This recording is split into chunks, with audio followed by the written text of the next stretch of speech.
¿Qué tal? El día de hoy les voy a hablar de la rotación de un elemento de fluido y en este caso consideremos que logramos aislar un elemento de fluido de forma irregular donde todas las moléculas que lo integran giran alrededor de un eje de rotación. Cada una de ellas tiene la misma velocidad angular y se comporta como si fuese un sólido en rotación. Para esto, dentro de la mecánica clásica sabemos que la velocidad de un sólido de rotación es igual a la velocidad angular multiplicado por la distancia que hay de cada una de las moléculas con respecto al eje de rotación. Si nosotros queremos establecer qué característica tiene o cómo se da esta velocidad de rotación en torno al campo de velocidad, podemos realizar la siguiente operación. Podemos aplicar la operación de rotacional sobre el campo de velocidad y esto equivaldría a aplicar el rotacional del producto cruz entre la velocidad angular de nuestro elemento de fluido y la posición espacial dentro de cada una de nuestras moléculas. ¿Cómo se define cada uno de estos vectores? Bueno, en el sistema cartesiano no tendremos gran dificultad. Será Vx, Vy y Vz. De la misma manera, la velocidad angular puede tener tres componentes de giro: omega x, omega y y omega z. Y por último, por la posición espacial relativa, ¿no?, de nuestro elemento de fluido con respecto al eje de rotación, que estará establecida básicamente como x, y y z. ¿Cómo podemos lograr esto? Bueno, aunque en nuestra ilustración nuestro eje de referencia está apartado del eje de rotación, podríamos hacer coincidir nuestro origen con el eje y bueno, salvaríamos esta situación de hacer más cálculos, ¿no? ¿Cómo identificamos estos productos cruces? Bueno, vayamos con el primer caso. Omega cruz, posición espacial, pues es una determinante de IJK de omega x, omega y, omega z, x, y y z. Para poder calcular este nuevo vector, pues habrá que aplicar la siguiente regla. Por ejemplo, para obtener el componente y, seleccionamos y, tapamos la fila 1, la columna 1 y hacemos un producto cruzado. En este caso tendríamos omega y que multiplica z y tendríamos omega z que multiplica a y. Y este sería el componente y. Para el componente j, mismo procedimiento. Tapamos la columna 2 y la fila 1. Y bueno, en este caso tendremos que poner el signo negativo primero y sería omega x por z menos omega z por x. Y este sería el componente j. Por último, para calcular el componente k, tachamos la fila 1, la columna 3 y hacemos el producto cruzado de omega x por y y le restamos omega y por x. Y así tenemos nuestro nuevo vector. Todavía a este le tenemos que aplicar un rotacional y bueno, aplicamos la misma idea anterior, solamente que en esta ocasión pues va a quedar más grande nuestro determinante. Entonces sería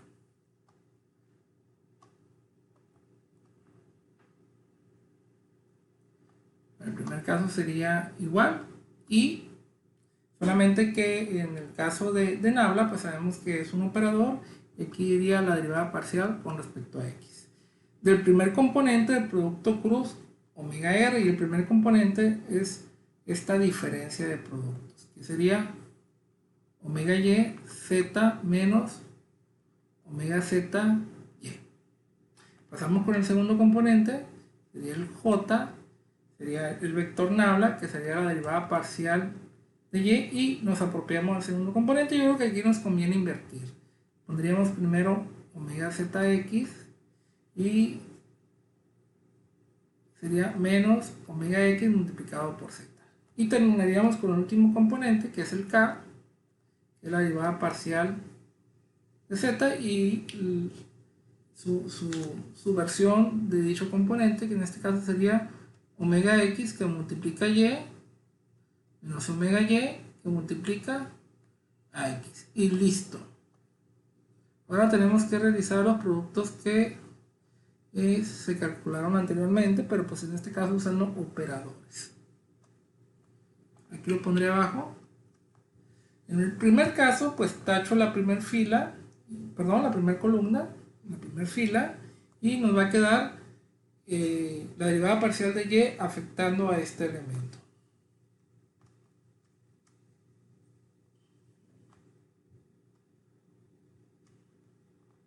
Este caso afectaría omega x y menos omega y x.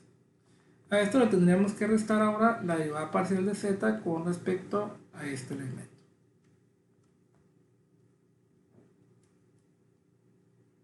Se llama omega z que multiplica a x menos omega x que multiplica a z. Y bueno, todo esto corresponde al primer elemento del rotacional de omega cruz r. El siguiente elemento sería el negativo de la derivada parcial de x. Recuerden, tachamos primera fila, segunda columna, de omega x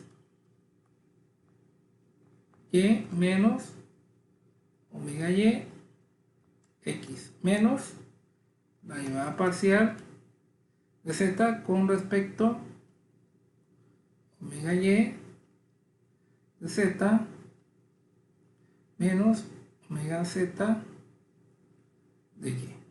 Y esto sería el componente j.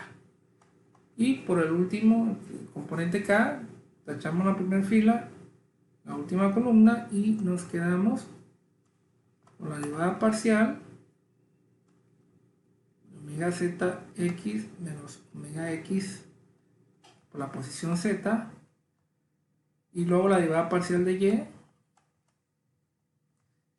que deriva a omega yz menos omega z y. Listo. Tenemos las operaciones que nos permitirán obtener ese rotacional. Bueno, yo les comenté que estos elementos de fluido contienen moléculas que todas giran a la misma velocidad angular. Si cada una de ellas gira a la misma velocidad, quiere decir que el vector omega se comporta como un vector de componentes constantes, por lo menos para ese elemento de fluido. Y bueno, si esto es cierto, quiere decir que omega x, omega y y omega z son elementos constantes dentro de todas estas derivadas parciales. Y solamente me enfocaría a ver qué elementos iban a sobrevivir. Los que no van a sobrevivir, pues los voy a tachar. Sería este, porque es una derivada parcial respecto a y, todo lo demás es constante. X y z no sobrevive a la derivación.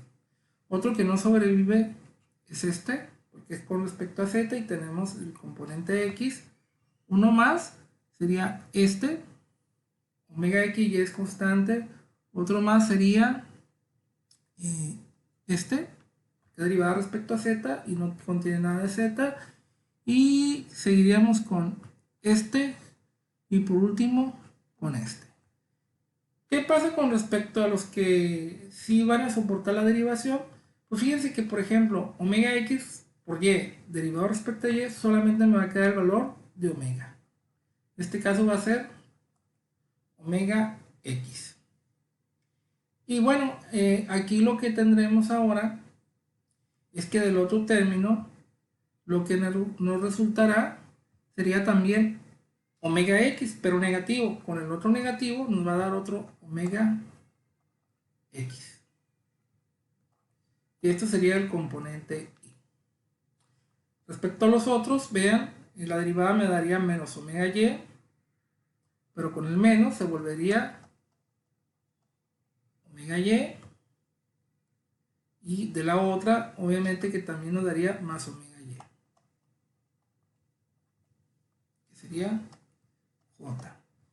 Si revisamos el último, nos daría omega z para el primer caso. El otro nos daría menos omega z, pero con el signo negativo también quedaría positivo. En conclusión, nos daría este vector, que sería 2 veces omega x y omega y j omega z k. Y si ustedes lo ubican, esto corresponde al vector omega. En este caso, para una rotación pura de un elemento de fluido en el cual sus moléculas se mueven a la misma velocidad angular, tendremos como resultado que el rotacional del campo de velocidad es igual a 2 veces el omega. ¿Y esto qué significará? Que para elementos de fluidos que tengan este tipo de movimiento, lo podemos calcular a través de la mitad del rotacional del campo de velocidad en caso de que existiera esta clase de movimiento molecular dentro de nuestros elementos de fluido. Ahora, ¿cómo desglosaríamos este término? Aplicaríamos las mismas ideas que mencionamos respecto al rotacional. Bueno, así omega se calcularía directamente del campo de velocidad a través de esta determinante y derivada parcial de x y componente en x. Aquí sería j, la derivada parcial de y la velocidad en y. K, la derivada parcial de z y la velocidad z, cerramos el determinante y procedemos a lo que vienen siendo los productos cruzados. Por ejemplo, el componente y sería la derivada parcial de vz respecto a y, que le restaríamos la velocidad de vy con respecto a z. Este sería nuestro componente y no hay que olvidar el 1 medio, lo afectaría. Listo. ¿Qué más tendríamos? En este caso me conviene ponerlo positivo, pondríamos la mitad, no empezaría de izquierda a derecha, empezaría de derecha a izquierda. En este caso sería la derivada parcial de vx con respecto a z menos la derivada de vz con respecto a x, y este sería el componente j. Y luego tendríamos más 1 medio,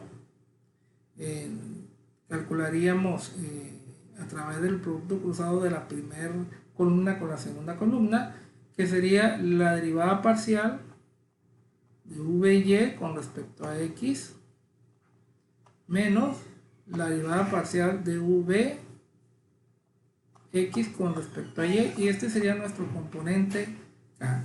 Aquí hemos logrado obtener pues un desarrollo completo, como a través del campo de velocidad podemos establecer si un flujo presenta rotación pura, y bueno, las operaciones que nos permitirán lograr de qué tamaño es esta rotación pura es a través de estas operaciones. Específicamente lo que logramos encontrar fue la forma de determinar cada componente de esta rotación. Muchas gracias.